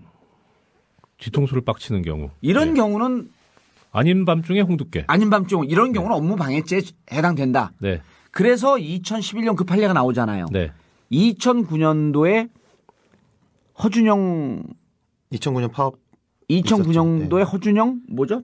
허준영 사장이 와서 5,115명 인원 감축을 지시를 해요. 근데 파업을 해. 인원 감축 구조 조정하니까 파업을 해. 그 파업할 때 또 그래. 이건 경영에 관한 건데. 예. 이 노동자들을 자르면요. 나머지 있는 사람들의 노동 강도가 세지잖아요. 그러니까 노동 조건에 관한 문제야. 근데 5,115명을 자르겠다고 해놓고 파업을 하니까 이건 경영에 관한 문제이기 때문에 불법 파업이다. 해갖고 169명 얼마예요? 179명이야? 169명. 169명이 고발해갖고 재판에 넘어갑니다. 그 사람들이 줄줄이 무죄가 되고 그래서 지금 남은 게 한 40여 명밖에 없는데 약 한 120여 명이 130여 명이 2011년 판례 때문에. 예. 그러니까 전격성이 없다 이거는. 그러니까 전광석화처럼 하지 않고 충분히 예고하고 준비를 시켰다. 해서 그분들이 줄줄이 무죄가 됩니다. 네. 근데 이제 그건 참 거기까지 좋았는데요. 요번 파업을 봐야 돼요. 요번 파업에 그럼 그렇게 했으면은 그 뒤로는 이제 그런 그 전에 잘못됐던 거를 다시는 하면 안 되잖아요. 근데 요번에 파업 과정을 보면은 처음에 체포영장이 떨어진 것부터 해서 이분들이 사실 파업이 끝나면은 내가 자진해서 경찰서 가서 조사받겠다라는 의사를 다 표한 사람들이거든요. 철도 지도부들이. 그렇죠. 근데 이 사람들에게 법원이 체포영장을 발부를 하고 그러고 나서 이제 몇 명이 체포되고 나니까 이제 구속심사를 하죠. 예. 2명이 먼저 구속이 됐어요. 이 사람들 업무방해죄가 그게 성립되는지 안 되는지 판단도 되기 전에 이 법원이 구속을 시켜버린 거죠. 그러고 나서 그 뒤에 이제 파업이 끝나고 사람들이 이제 자진 출석하고 막 이러면서 하니까 2011년 판례를 보니까 이거 구속시키면 안 되겠네. 그렇죠. 라고 해가지고 구속영장들이 다 기각됩니다. 기각되고 심지어 그 앞에 구속됐던 두 사람도 아까 말씀해 주셨던 그 구속 적보심에서 나오게 되죠. 그러니까 법원이 사실상 정부가 이 불법이라고 막 칼을 휘두르는데 동조해 준 게 아니냐. 결과적으로 그런데요. 제가 보기에는 해봐서 아는데 이 판례를 몰랐을 겁니다. 판사들이. 이 판례를 몰랐다고? 모르고 나중에 이거를 그러니까 알고 그 구속영장 기각한 그 판사 이름을 보니까 그 사람은 아는 사람이에요. 판례를 알만한 사람이고. 아니 근데 우리가 이제 추론인데 모르진 않았고 이 판례를 모르진 않았어요. 법원은 추론입니다. 네네. 이걸 몰랐던 것은 BH 청와대나 정부 사이드에서 몰랐죠. 거기도. 거기는 그러니까 딱 두 가지였었거든. 이번엔 노조 손봐라. 무조건 KTX 자회사 분리를 통해서 민영화의 밑그림을 놔라. 이런 정책이었거든 처음부터. 정책이었을 거라고 추정을 하는 거지. 그러니까 제가 그렇게 말씀드리는 이유는 뭐냐면요. 그러니까 이게 업무 방해죄가 성립한다고 해서 체포영장이나 구속영장을 청구를 하려면 검찰 쪽에서 죄가 있다고 주장을 하는 거기 때문에 검찰 쪽에서 증명을 하고 이런 사실관계를 얘기를 해야 되거든요. 그러니까 이 파업이 전격성이 있다. 하고 사실관계와 자료를 내야 돼요. 근데 그거를 했으면 근데 지금까지 알려진 사실관계는 다 이게 전격성이 없지 않습니까? 그러니까 그거를 검찰이 안 했을 거예요. 근데 그런 걸 안 했으면 이거 전격성에 관한 여부가 소명이 안 됐으니까 그걸 더 밝히라고 하든가 영장을 기각을 해야 되는데 이후에 기각이 된 사유가 그렇죠. 예. 그러니까 이 법원이 정말 부끄러운 줄 알아야 돼요. 이게 자기들이 이게 어떻게 모르고 이거를 사람을 구속시키고 아니 모르는 것으로 추정되는. 저는 모르고 한 거예요? 그러니까 두 가지 다 부끄러운 줄 알아야죠. 몰랐을 가능성이 상당히 알고도 그렇게 했다고 한다면 정말 정권에게 휘둘리면서 그냥 앞잡이 노릇을 한 것밖에 안 되는 거고요. 그렇지. 모른다면은 법원으로서 자격이 없는 거죠. 둘 다 이거는 정말 부끄러운 일입니다. 진짜. 모를 수도 있죠. 그런데 이제 노조가 갑자기 우리가 분명하게 좀 짚어주고 가야 될 게 전격성 그러니까 전광석화처럼 했냐. 네. 이쪽 코레일 사측의 대응 문건을 보면요. 12월 2일 날 비상 경영회의를 해서 파업 대비를 합니다. 그다음 12월 3일 날은 뭐 연차 휴가를 못 쓰게 하고 그다음 12월 4일은 파업 대비 안전 대책을 또 세워요. 아니 파업을 모르는 사람들이 그러면서 모든 문건에 보면 D-5, D-4, D-Day까지도 정해놓고 난 다음에 이게 전격성이 그냥 너무 느닷없이 갖고 우리가 D-5, D-5, D-4 이렇게 쭉쭉 가요. 아니 저기 회사 쪽에서 파업하라고 날짜를 정해준 겁니까? 그런 거나 똑같은 거죠. 업무방해 교사네요. 그리고 이제 결정적인 게 여기 나와. 12월 5일 날 네. 어느 지부에서 여객 분야 비상수송 대책이 나오는데 거기에 비상수송 열차 교본표가 배부가 돼요. 야. 이 파업을 하면 이 교본에 근거해서 열차를 운행하라 하면서 어느 선은 운행 중지하고 어디는 계속 운행하고 이게 한 20-30페이지짜리 꼼꼼하게 짜갖고 열차 교본표, 운행 교본표. 코레일 회사 그 경영진에 점장이가 있다. 점쟁이가 있다. 점쟁이가 있다. 네. 파업을 예측을 하고. 예, 언제 할 거다. 확실히 한다. 아니 언제 할 거라고 예고했어요. 아니, 그러니까 당신들이 몰랐으니까. 당신들이 12월 10일 날 임시 이사회를 한다고 한다면 예. 우리는 12월 9일 날 파업을 하겠다라고 하는 것을 미리 예고를 하는데 근데 이제 지금 또 재밌는 게요. 사측은 교섭에 응해야 되잖아요. 파업 풀었잖아요. 그렇죠. 네. 12월 3일 이후에 현재까지 사측에 3번 정도의 교섭을 하자고 공문을 보냅니다. 노조에서. 네. 그런데 사측은 안 나오고 있어요. 날마다 유선상으로 통화를 합니다. 빨리 교섭하자. 사측은 그 와중에 뭐를 하고 있냐. 교섭 파트너인 위원장을 구속시키라고 고발합니다. 그럼 교섭 안 하겠다는 거거든요. 교섭에 응하지 않으면 어디에 걸리게? 부당노동행위죠. 부당노동 걸리는 거 아니야, 그렇죠. 법적으로. 형사처벌받아요. 고의적인 교섭 회피는 부당노동행위. 그리고 너 당신 취원회 사장 이거 교섭 회피하는 거 아니냐? 그러니까 나 열심히 바쁘다. 그러면서 국회 찾아갖고 황 의원한테 새 인사 한다 그러면서 자기 대전 서울 지역구 지켜줘라. 이거 하느라고 나 엄청 바쁘다. 그래서 교섭 못 나온다. 이러고 다니고 있었던 거예요. 이 사장이. 바쁘시기는 하네요. 바쁘죠. 그 지역구 지키려고. 지역구 지키는 건 방송에서 하도 많이 얘기하고 오늘 방송 나갈 때쯤 아마 사표 냈을 가능성도 높아요. 그 의원님께서 해보셔서 아시는 거 아닙니까? 해본 것뿐만 아니라 내가 우리 지역구에 김용민 박았다가 아니 내가 감옥에 있는데 사무총장이 와요. 그래서 형님 이제 전국적인 인물이 됐으니 그 지역구 놓으십시오. 더 관여하지 마십시오. 그래서 내가 미소를 지면서 이랬어요.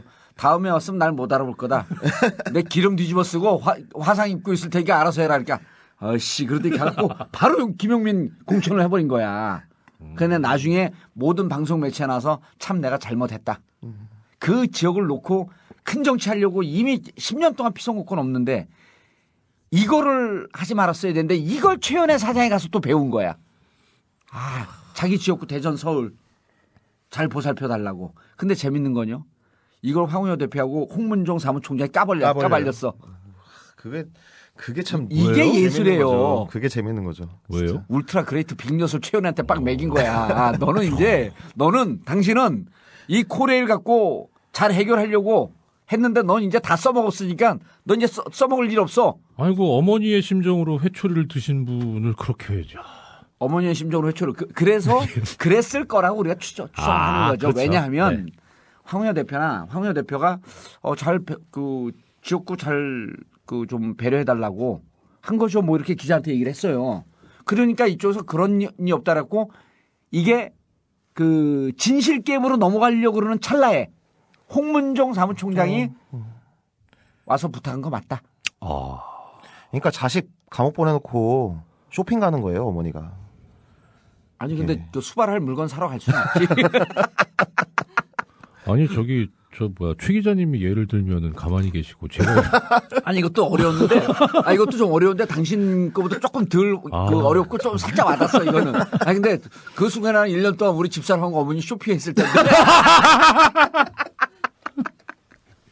하셔야죠. 예, 그래서 이 부분 그러면서 지금 사측에서 정말 잘못하고 있는 게 이분들이 이 문제 빨리 풀자. 라고 하면서 노동조합 측에서 계속 교섭을 요구해요. 예. 교섭에 응하지 않고 있습니다. 지도부 들어갈 때까지 기다리는 거죠. 그렇지. 그리고 이게 제가 보기에는 적부심에서 나올 가능성도 높아요. 그런데 지금 노조에서 이 방송에 나올 때쯤에 결정이 났을 텐데 아마 재파업 결정했을 가능성이 높습니다. 2차 파업. 2차 파업. 근데 그거는 바로 하는 게 아니라 조직을 추스리고 그렇죠. 한 3월 정도에 춘투하고 임금 투쟁하고 같이 묶여갖고 재파업할 가능성이 아마 방송 나올 때쯤 결정이 됐을 때 재파업. 의원님께서 지금 이렇게 또 말씀하셨으니까 전격성이 없는 거죠. 그렇죠. 근데 난 노조가 아니잖아. 예? 난 3자 개입으로 또 가는 거 아니야? 3자 개입 금지 없어졌어요. 없어졌어요. 그럼 4자 개입으로 바뀌었나? 아니 이렇게 썰렁하게 당신이 농담을 해. 당신이 이렇게 해. 아유, 아침에 뜨끈한 컵라면 먹었는데 그렇게 냉면 먹은 따지면은 기분이. 철도노조는 지난해 8월에 파업을 결정을 했어요. 예. 조합을 총투표로. 파업 결정하고 나서 4개월 동안 준비해가지고 파업에 들어간 거거든요. 근데 그거를 사측이 몰랐다. 이게 우리가 너무 감당할 수 없는, 대비할 수 없었다라고 말한다는 거는 또 자기의 무능을 또 고백하는 것밖에 안 되는 거죠, 사실. 무능한 건 맞지 않아요? 무능하면 안 되죠, 공기업이. 그렇긴 무능하니까. 아니 근데 저는 이번에 파업하는 걸 보면서 그리고 이분들이 이후에 대응하는 걸 보면서 참 성숙되게 잘 대응한다. 그렇죠. 이번에. 깜짝 놀랐어요. 그러니까 이렇게 막 보통 국민들이 파업하면 막 무대뽀로 밀어붙이는 것 같은데 훨씬 더 사측보다 세련되게 잘 준비하면서 미리 예고했고 실질적으로 국민들에게 피해가 적게 가면서 자신들의 요구를 관철시키려고 하고. 그래서 저는 처음에 이분들이 국민의 철도를 지키기 위해서 파업한다라고 했을 때 사실 좀 파업하면서 뭐 저런 얘기를 하냐. 근데 이분들 취재하고 이분들 만나보면서 이분들 진정성에 가슴이 먹먹해지더라고.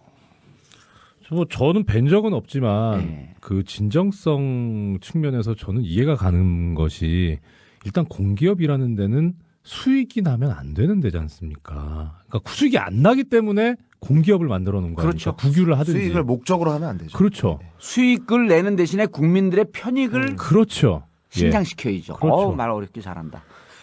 이게 좀 사안을 이제 확장해서 봐야 될 필요가 있어요. 그러니까 박근혜 정부가 사실 저는 그렇게 규정하거든요. 4대강 사업, 그러니까 MB 정부의 4대강 사업은 박근혜 정부의 민영화다. 그러니까 둘이 매치가 된다라는 생각이 들어요. 다시 MB 정부의 MB가 4대강을 밀어붙였던 것처럼 박근혜 대통령도 민영화를 밀어붙일 것이다. 그래서 우리가 처음부터 민영화를 다룬 거 아니에요. 예. 근데 이 파업이 한참 진행되는 과정에서 정부가 발표한 게 있어요. 그 공공기관 과거에는 선진화 방안이라고 했는데 이제 공공기관 정상화 방안이라고 이제 요즘에 경쟁 체제의 도입. 예, 그러니까 이게 이들의 어디냐 경쟁 체제의 도입. 비정상의 정상화가 또 이제 요즘에 트렌드지 않습니까? 그래서 공공기관 선진화 방안을 공공기관 정상화 방안이라고 이제 이름을 바꿔서 내는데 MB 때도 계속 했던 거예요. 공공기관을 민영화시키는 데 있어서 가장 큰 걸림돌은 뭐냐면 노조예요, 노조입니다, 노조. 그래서 이번에 철도 파업을 그렇게 대응했던 것도 결국 거기에 의도가 있다라는 생각이 드는데 이 노조를 무력화시키는 방법 중에 하나로 그 공공기관 정상화 방안에 보면은 공기업들이 이제 평가를 받잖아요. 쭉 다 평가를 받는데 이 평가 항목 중에 뭐가 있었냐면은 노조의 쟁의 행위가 일어났느냐, 있었느냐, 없었느냐가 그리고 또 강도가 많으냐, 적으냐 이것까지 다 평가가 들어갔죠. 그렇죠. 여기 평가가 다 들어갔었어요. 뭐냐면 이제 회사 입장에서는 쟁의 행위가 일어나면은 평가 점수가 떨어지는 거예요. 떨어지기 때문에 쟁의가 일어나지 않게끔 노조와 대화하거나 협상하거나 그렇게 할 수 있어야 되는 상황이었는데 요번에 정상화 방안을 하면서 그 항목을 없앴습니다. 그러니까 이제 노조가 파업을 하면은 파업을 하더라도 공기업이 점수를 깎이지 않는 거예요. 점수가 깎일 부담이 사라지는 거예요. 그러면은 너네 파업해라. 나는 손해볼 거 없다. 너네 이 기회에 너네 한번 죽어봐라. 하고 강경 일본도로 대응할 수 있게 길을 열어준 거죠. 그러니까 이 민영화 과정에서 이 가장 큰 걸림돌인 노조를 제끼기 위해서 이 박근혜 정부가 공공기관 정상화 방안에 그런 내용까지 포괄시켰다라는 생각이 들고요.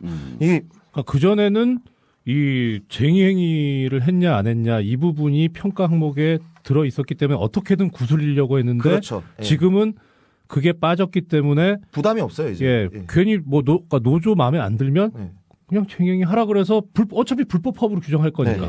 그래서 이번에 이제 철도 노조 파업과 관련한 이제 이것과 연동된 얘기인데 한간에 무슨 소문이 있었냐면 사측에서 너네 언제 파업하냐면서 계속 물어봤다는 거예요. 교사범이네요.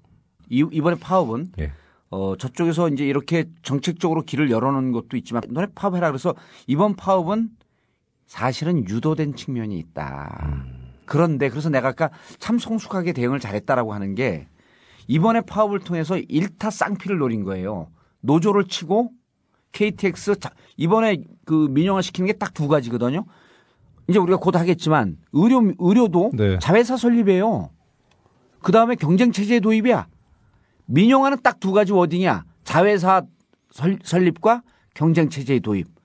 그러면 이게 민영화거든요. 민영화로 간다라고 우리는 주장하고 있는 거 아니야. 우리도 자회사 설립하죠.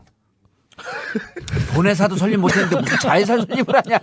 그래서 이번에 파업을 할 때 사측에서 계속 물어보길래 노조에서 이건 저들이 파업을 유도하고 있는 거다 했는데 문제는 뭐냐면 이분들이 파업을 하면서 철저하게 법적 틀을 벗어나지 않으려고 노력을 했고 그 좁은 법적 틀을 그 좁은 법적 틀 목적성은 어차피 피할 수 없는 거니까 그리고 그 와중에 이 파업에 대해서 민영화 반대한다라고 하는 전폭적인 지지를 보내준 촛불 국민들의 이 지지가 이들의 파업을 지금 제가 보기에는요 5명 구속됐지만 이거 성공의 기틀을 마련해 놓은 거나 다름이 없어요. 왜냐하면 이분들이 파업으로 인해서 전국구가 더 빨리 출범을 한 거예요. 그래서 저만 죽어요. 당신은 그 법무법인의 대표 될 거 아니야. 그리고 이제 살림하기 힘들어요 정말. 준비된 거 다 얘기했어요? 아니요, 뭐 그래서 이 철도 파업 기간에 있었던 정부 발표 두 가지, 그러니까 방금 말씀드렸던 공공기관 정상화 방안하고 4차 투자 활성화 방안 이 두 가지를 이제 철도 파업 기간에 발표를 했거든요, 정부가. 4차 투자 활성화 방안에 나와 있는 내용이 이제 아까 말씀해 주셨던 의료 민영화라기보다 의료 영리화. 의료 영리화. 의료 영리화. 자회사를 통한 영리화. 영리화까지 이제 밀어붙였어요. 딱 그래서 지금 1년 동안의 박근혜 정부를 살펴보면 제가 이제 그 기자 연초는 얼마 안 되지만 제가 이제 오랫동안 노동 쪽을 담당을 해왔기 때문에 그 MB가 노동을 대하는 태도는 무시였어요. 귀를 닫는 거. 그리고 좀 무식했지. 그러니까 밀어붙여갖고 깨지고를 여러 번 했어요. 무시엔 무식. 그러니까 이게 귀를 닫고 있는 사람한테 갖다 박으니까 이게 계속 좀 깨지고 그랬었는데 박근혜 정부는 무시가 아니라 정말 때려잡겠다라는 의지가 확고하다고 저는 봅니다. 이게 뭐냐면 근데 이제 기업별 노조는 자기네가 어떻게 손을 못 대니까 이제 정교조라든가 그러니까 공무원 노조라든가 철도 노조라든가 이런 공공기관들 그리고 공무원 노조들 이런 데부터 지금 손을 대고 있는 거예요. 결국은 삼성이 무노조 경영 이런 거 하잖아요. 박근혜 정부도 지금 무노조 정부를 만들고 싶은 거라고 저는 생각합니다. 그렇죠. 아니 그게 왜 그러냐면 아니 이게 왜 그러냐면 되게 법적으로 문제는 안 되겠어요. 아니 이게 우리가 국민들은 21세기에서 그 데모나 이런 시위를 재밌게 하잖아요. 문화적으로. 그런데 이분들의 사고방식은 70년대에 머물러 있기 때문에 이게 정치 문화 지체 현상이라 그래요. 일종의. 그러니까 70년대의 노조는 뭐였었냐면 탄압의 대상이에요. 그냥 파괴. 노조 없애고. 근데 이런 쪽으로 쭉 가고 있는데 ILO라고 있잖아요. 국제노동기구. 사람들이 이걸 노동기구로 알아요. 정부 노사 그 유엔 산하에 ILO가 있는데 공식 기구죠. 원래 이게 노사정 기구입니다. 다 들어가 있는. 노측, 사측 정부가 다 들어가 있는데 이 ILO에서 우리나라한테 계속 권고를 하는 게 있어요. 노동쟁의로 업무 방해죄를 적용하는 나라가 없어요. 네. 이게 세계에서 딱 두 나라만 이게 법률로 남아있는 거로 제가 알고 있는데 일본과 우리나라입니다. 그러니까 우리가 일본에서 배운 거에 노동쟁의를 업무 방해죄에 적용하는 것은 일본한테 배운 건데 일본도 이 조항이 지금 사문화되어 있습니다. 네. 그러니까 업무 방해죄를 적용해서 고발하는 나라는 OECD 국가에 없다는 겁니다. 그래서 ILO에서 이런 거 하지 마라 라고 계속 권했는데 아까 얘기했던 MB가 무시겐 무시 정책. 좋아 그거. 오늘 딱 고쳤어. 무시겐 무시 정책으로. 그거 무무 정책이라죠. 무무 정책. 무무. 쌍무. 그럼 안 돼. 욕 같아. 무무. 죄송합니다. 무무는 영어 학원이 있는데 무무 잉글리시? 영어 학원한테 죄송합니다. 그래서 무무 정책이야 이게. 무식과 무시. 근데 그때도 ILO 권고사항이야. 이걸 계속 무시했는데 ILO에서 보기에 그냥 노사정이 다 들어가 있는 기구가 보기에 대한민국의 노동 수준은 70년대를 벗어나지 못하고 있다. 그러니까 그 민주노총이 ILO 정식 회원이거든요. 그 한국의 노조 측 대표로 한국노총과 민주노총이 ILO의 정식 회원이에요. 그 ILO 회원의 사무실을 그렇게 때려 부시고 들어가는데 지금 뭐 보이는 게 있겠습니까? 조금 있다가 ILO 한국 지부가 아니라 ILO 본사를 때려 부시러 가지 않을까? 좀 있으면 이제 유엔까지 때려 부시겠네. 이 농담도 아니야 이거는. 법적 문제 있어 없어? 없어요. 없어? 근데 진짜 막 그런 게 있잖아요. 그 비행기표는 비행기값 누가 낼까? 눈이 빙글빙글 돌아가려고 뭔가 개그를 하나 날리려고 했는데. 그러니까 비행기값은 누가 내지? 그 기업하기 좋은 나라 말고 일하기 좋은 나라라는 만약 지표가 있다고 한다면은 한국은 과연 몇 위 정도 할까? 근로시간 최장 근로시간 비정규직 비율 50%가 넘어가고 산재 인정률도 ILO 수준에서 한참 떨어지고 임금 체불 엄청나고 정리해고 수시로 일어나고 뭐 실업률도 높고 도대체 일하기 좋은 나라로 순위를 매기면은 저는 1등을 선호하기 때문에 일하기 좋은 나라로 하지 말고 일하기 힘든 나라로 일하기 힘든 나라. 그래야 1등을 먹을 수 있지 않을까. 그러니까 OECD 국가의 근로 조건이나 이런 거 보면 거의 바닥 수준이에요. 그리고 ILO에서 보기에는 아까도 얘기했지만 ILO가 모든 기준의 근거가 돼요. 네. 거기서 계속 권고를 받고 있는 나라야. 그러니까 징계를 계속 먹고 있는 중이에요 지금. 노동 문제 관련해서. 자, 구속적부 우리 방송이 나갈 때쯤 되면 구속적부심을 대기하고 있겠죠. 구속적부심 반드시 신청을 하겠죠? 하는 게 전 좋을 것 같다는 생각은 듭니다. 네. 그리고 이제 뭐 참고로 구속적부심 적부심사 청구를 하면은 그 담당이 평일 날에는 구속적부심을 담당하는 재판부가 따로 있어요. 그다음에 휴일에는 당직이 합니다. 그래서 지금 오늘 토요일이잖아요. 그래서 금요일 날 신청하면 당직이 아마 일요일 당직이 아마 하게 될 가능성이 있습니다. 그래서 만약에 그 법원이 방송 나갈 땐 월요일에 이게 그러니까 적부심 담당하는 법원 재판부가 좀 그런 거에 좀 관대하다고 하면 표현하고 좀 약간 폭이 넓다, 유연성이 있다. 그런 데면은 평일날 하시고 안 그런 데면 좀 기다렸다 당직이 누군지 확인하시고. 그러니까 그 부장판사 출신 저렇게 얘기하는 게 우리 법률 현실의 자화상인데 슬픈 거예요. 부끄럽습니다. 그럼 그러니까 이게 법률적으로 이게 그 쟁의행위가 과연 불법이냐라고 하는 것을 꼭 정말 정상적으로 따지는 나라가 돼야지. 구속적부심하고 그다음에 이분들이 2차 파업을 결정을 하더라도 적법하고 그 절차나 방법에 있어서 적법하고 그다음 목적도 쟁의행위이기 때문에 적법하다라고 하는 것을 좀 이해해 주시고 그다음에 이분들의 궁극적인 목적은 철도 노조 철도를 국민 철도를 좀 지키려고 하는 그러니까 공익적 활동을 지키려고 하는 뜻이라고 하는 것을 좀 이해해 주시기 바랍니다. 그리고 더 추가하실 말씀 있나요? 저는 그런 얘기 들었습니다. 요번에 그 철도 파업 관련해서 이건 좀 철도 노조한테 아픈 얘기가 될 수 있는데 파업 철회에서 도대체 뭘 얻었냐. 그러니까 그 아는 분들이 이제 그 총파업 걸기 한다고 거기 나갔었는데 12월 28일 날. 엄청 추웠었거든요.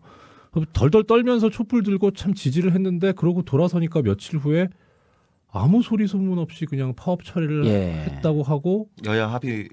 그리고 나서 실제 보니까 손해배상 청구나 가압류는 그대로 들어오고 체포영장은 집행하겠다고 그러고 그럼 도대체 철회하고 합의해서 얻은 게 뭐냐? 그 다음에 또 얘기가 민주당이 껴가지고 거기서 한 게 뭐가 있냐? 그 추운데 나와보지도 않아 놓고서 뭐 나중에 뭐 파업 이거 해결한 게 자기들 공이다 뭐 이렇게 얘기하는데 김무성 널뛰기만 정말 붕괴하는 분들이 되게 많더라고요. 저번 방송 뭐 들어 모니터 하신 분들 중에서 그 얘기를 하시더라고요. 그래서 전 뭐 딱히 할 말이 없었는데 그런 부분도 좀 고려가 됐으면 좋지 않겠나 싶습니다. 그런데 이제 저는 그거하고는 정말 좀 관점이 좀 틀려요. 왜냐하면 이게 그 파업을 30일 가고 40일 가고 50일 가갖고 네. 단시간에 해결될 문제가 아니에요. 그래서 저는 지난번에 방송에도 얘기했지만 이렇게 오래 끌 수 있는 힘이 있었던 게 아니거든요.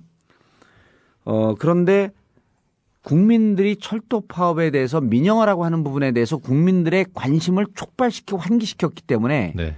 저는 엄청난 성과를 얻었다고 생각을 해요. 그리고 이분들이 사실은 가족을 볼모로 해갖고 탄압을 하는데 그걸 무릅쓰고 한 거 아니에요? 그래서 저는 실질적으로 이 파업의 성과가 국민들의 관심을 끌어냈고 국민들이 지속적으로 관심을 갖고 있는 한 이 민영화는 민영화라고 추정하는 이 부분은 우리가 막아낼 수 있다. 의원님 말씀은 그러니까 눈에 보이는 성과는 없었을지라도 앞으로도 그렇고 계속 막아낼 수 있으니까. 눈에 보이는 성과라고 봐야죠. 눈에 보이는. 제가 파업 이후에 이제 철도 노조분들을 몇 분 만나서 얘기도 하고 듣고 했는데 판사님께 말씀해 주셨던 그런 이야기를 그 당사자들도 정말 많이 듣겠죠. 네. 그래서 그런 거에 정말 국민들께 너무 더 많이 싸우고 더 치열하게 못 가서 죄송하다. 진짜 죄송한 마음이다. 그러니까 본인들이 가지고 있는 어떤 역량, 한계 이런 것들이 너무 자기네들도 너무 안타깝고 죄송스럽다 이런 얘기를 많이 하셨어요. 더 이상 요구하는 건 좀 가혹해요. 이게 국민들과 함께 가져야지. 예. 그래서 저는 이렇게 열심히 파업을 하고 이들의 진정성을 좀 믿고 좀 가주는 게 맞다. 진정성이야 믿죠. 예, 그리고 그것을 국민들 이제는 이들 철도 노조 2만 3천 명의 몫으로 놔두지 말고 국민들이 함께 가져야 된다. 그래서 전국구가 있는 거 아닙니까? 그래서 근데 이제 이번에 직무대행을 맡은 이영희 직무대행이 아주 또 저하고 절친 아우예요. 근데 지난번 방송에 내가 만나고 그랬다는 거야. 야, 이 병신한 놈의 파업도 안 하냐. 근데 이게 너무 친하니까 그렇게 얘기했는데 그거 갖고 이영희 주위에 있거나 철도 노조 사람들이 많이 마음에 상처를 입었어. 그러나 이 자를 빌어서 사과는 이미 이렇게 얘기하는 순간 사과야 그냥. 근데 이분들이 정말 잘 대응하시라고 믿고요. 그리고 끝까지 우리가 관심의 끈을 놓지 말자. 네. 우리가 놓는 순간 이분들은 모든 걸 잃을 뿐만 아니라 우리는 민영화를 막을 길이 없어진다. 지금 철도 파업 때문에 뭐 지금 끝나긴 했지만은 또 다시 파업이 이제 일어난다고 하면 그 파업 때문에 느끼는 불평을 했다가는 나중에 내 주머니나 지갑이 털린다. 민영화 때문에 철도 요금이 올라간다. 지금 요거 조금 참으면 내 가정과 내 지갑이 살아남을 수 있다. 그 말씀 꼭 드리고 싶습니다. 그래도 어렵네요. 그래도 아까보다 좀 낫어. 그리고 이제 오지에 사는 사람들은 이거 못 막으면 오지에 사는 사람들은 더 비싼 그 요금을 내면서 심지어는 그 열차가 사라질 수도 있다. 이런 걸 좀 명심해 주시기 바라고요. 마지막으로 우리 5분 구속된 이분들이 좀 잘 석방되기를 바라면서 김명한 위원장이 구속됐습니다. 김지은, 김준호의 아빠고요. 박태만 수석 부위원장 역시 구속됐습니다. 얼마 전에 며느리까지 봤습니다. 박광민 씨 아빠고 최은철 사무처장 아들 최희찬인데 아직 초등학교를 들어갔는지 지금 뭐 들어갈 건지 할 정도의 어린 그 아들이 있는 아빠입니다. 그다음 서울본부장 엄길용 역시 막 중학교 들어간 엄한열, 엄한준의 아빠입니다. 김성식 호남 본부장인데 김세훈, 김지유의 아빠입니다. 날 추운데 힘내시길 바랍니다. 달리 드릴 말씀이 없습니다. 예, 힘내시길 바라고요. 오늘 전국구 마치겠습니다.